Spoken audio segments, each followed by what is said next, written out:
This week on the Autocar show, Force Motors Force One takes on Mahindra's uber popular XUV500. Then we take a short drive in Mahindra's facelifted Xylo. And F1 fever is building fast with the launches of the 2012 cars.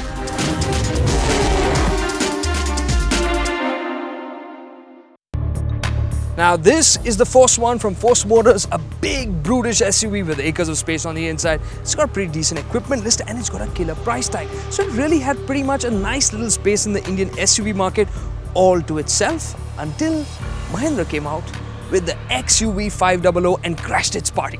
We're putting these two SUVs head to head to see which one is the chosen one.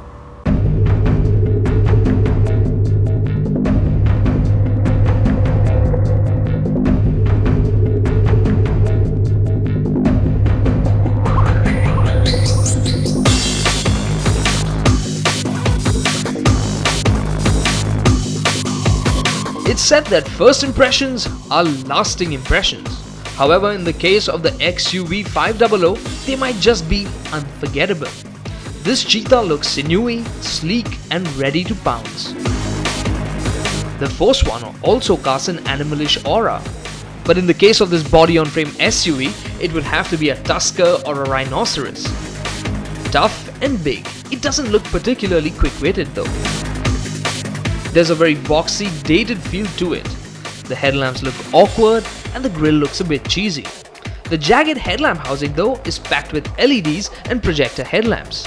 But the Mahindra also offers that and manages to look super cool doing so. Come, let's hop inside the Force One and see what it's got.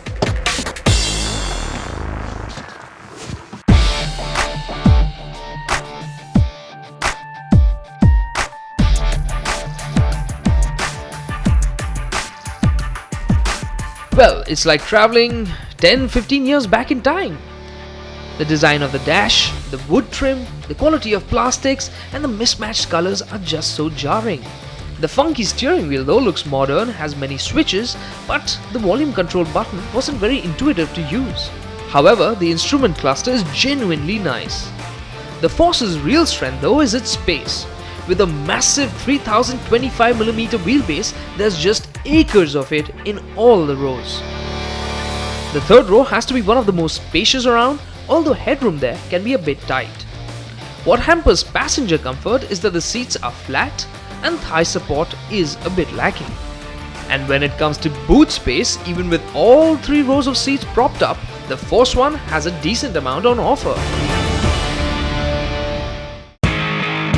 Which isn't quite the case with the XUV500. With the third row of seats up, getting my backpack in was a bit difficult. Now the XUV's last row may not have as much knee room as the Force's, but it does have better headroom.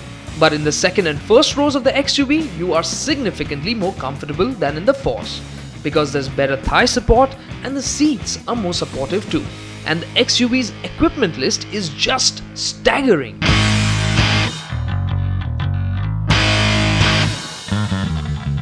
There's touchscreen display with GPS, climate control, hill descent control and even voice commands.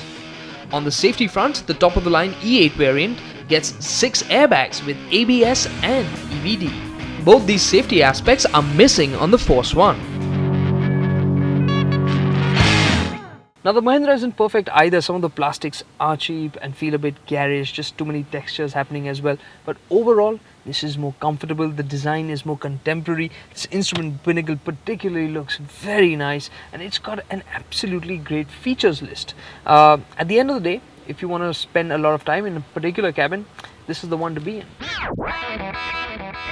But what happens once you hit the road?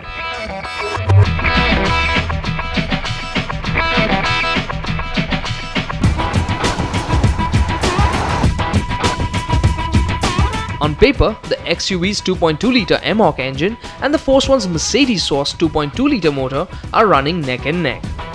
Both develop roughly 140 bhp and 32.6 kilograms of torque. However, the XUV uses a 6-speed gearbox while the Force uses a 5-speed unit. Also, the manner in which both these engines deliver their power makes a huge difference out on the road. The Force One's engine is really quite easy to drive. It'll feel particularly at home, especially in the city. It's got a nice big fat torque curve, so it's very responsive, even low down in the rev range, even when the turbo's not spooled up. The Force's clutch also feels more progressive to use. The XUV500's clutch engages a bit suddenly and the power also comes on in a rush. And that takes a bit of getting used to in stop-go traffic. You also get a bit more of the engine rumble intruding into the cabin of the XUV.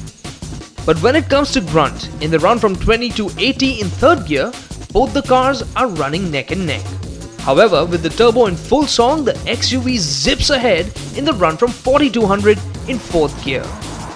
And talking of gear changes, the gearboxes on both the SUVs weren't up to the mark.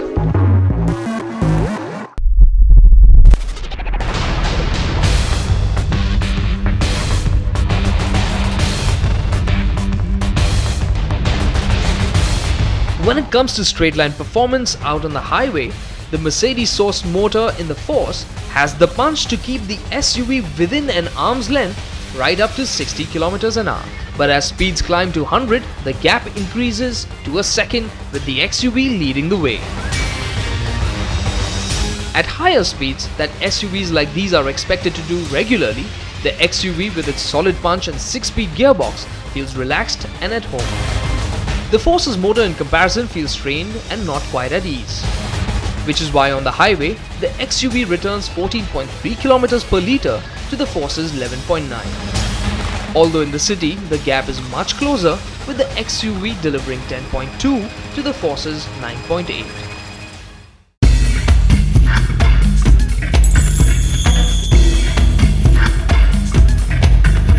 Now, when you look at the ingredients of the chassis and suspension, the XUV with its monocoque chassis, 75 kg weight advantage and independent suspension all around should have the edge in dynamics. That's because in comparison, the Force One uses a sturdy ladder frame chassis, McPherson struts at the front and a non-independent live axle at the rear. But out on the roads, it was the Force that had a slight edge when it came to comfort. The Force One really clobbers poor surfaces, doesn't let you understand how rough it is out there, and that's thanks to that ladder frame chassis, of course, gives it that solidity. And even when it comes to the suspension, doesn't give too much of a soft, that bobbing motion in that sense, feels flatter than the XUV and generally feels more comfortable to be in from the ride perspective than the XUV.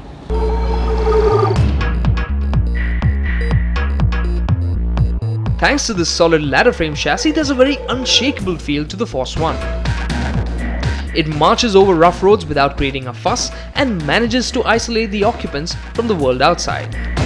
The XUV in comparison has a lot of movement, the suspension never really managing to smother the imperfections. And it's this restless suspension that proves to give it a disadvantage out on the highway. Out on the highway, you will find that the Force One requires less effort, it's easy to drive, just feels more relaxed. The XUV in comparison tends to move around over the bumps. It does have a fidgety nature which requires more work to keep it going in a straight line. But when it comes to hustling these SUVs hard, the XUV500 is more manageable. Its lighter body and monocoque platform give it more agility in corners. The ladder frame chassis and softer setup of the Force makes it quite prone to rolling around corners.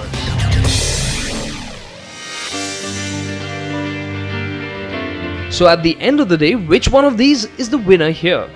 Well, that wasn't too difficult. But I was surprised to see that it wasn't a lopsided battle. Now right at the start, I thought this was going to be quite a lopsided comparison, but the Force One has managed to surprise with its nice ride quality, its strong engine and acres of space. The XUV500 counters that with, well, not as much space as the Force One, but the seats are more supportive, it's more comfortable, the interiors feel more contemporary, and well, the plastics just feel leagues ahead and generally better than what's on offer in the Force One. The engine might not be as easy to use as in the Force One, but it does have the edge in terms of performance and fuel efficiency. And when it comes to looks, this is striking, and that is dated. And when you put it two together, that just looks Neanderthal.